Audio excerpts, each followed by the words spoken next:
हमारे channel NS studio Kawardha में आप सभी का स्वागत है। अगर आप नए नए गीत संगीत रिकॉर्ड कराना चाहते हैं तो NS स्टूडियो कवर्धा से संपर्क करें। हमारा पता है जिला कवर्धा, नया bus stand road. Mobile number है 9131141220।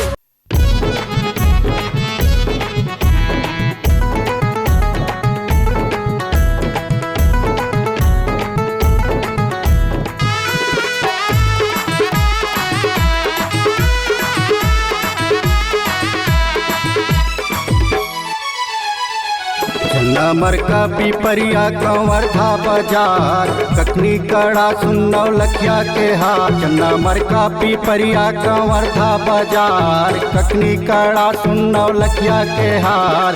तोर बरे रानी वो तोर बरे गोरी ना, मैं बिसाते हूँ। जाहू मर का पिपरिया कंवरधा बाजार, कखनी कड़ा सुन्नौ लखिया के हाथ। जाहू मर का पिपरिया कंवरधा बाजार, कखनी कड़ा सुन्नौ लखिया के हाथ।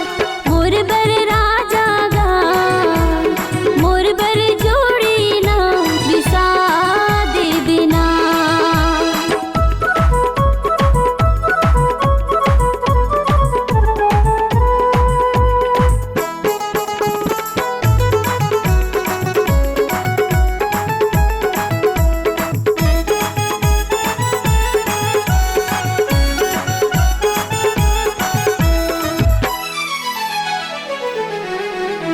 जैन कही बेतन ले देहूँ गोरी, जैन कही बेतन ले देहूँ गोरी। हो जा जल्दी तैयार झन कर देरी। ए मोरे रानी वो ए मोरे गोरी ना, मैं बिसाते हूँ। ले दे बे राजा चांदी की मुंदरी, ले दे बे राजा चांदी की मुंदरी। बाहे बर बूटा पावे बर पैरी, मोर बर राजा गाँव, ए जी मोर बर राजा ना, बिसा दे बेगा। चन्ना छिरहा कठुतिया नवा गढ़ बाजार, कखनी कड़ा सुन नौ लखिया के हाथ। चन्ना छिरहा कठुतिया नवा गढ़ बाजार, कखनी कड़ा सुन नौ लखिया के हाथ। तोर बरे रानी वो तोर बरे गोरी ना, मैं बिसाते हूँ।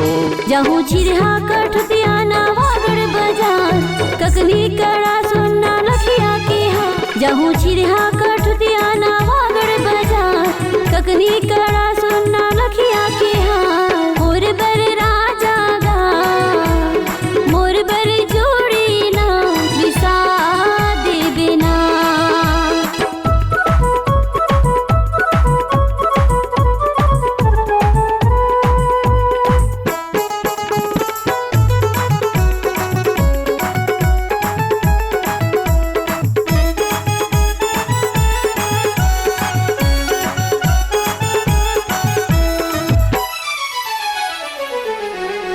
घुमले पो संगे कट जाही दिनहा,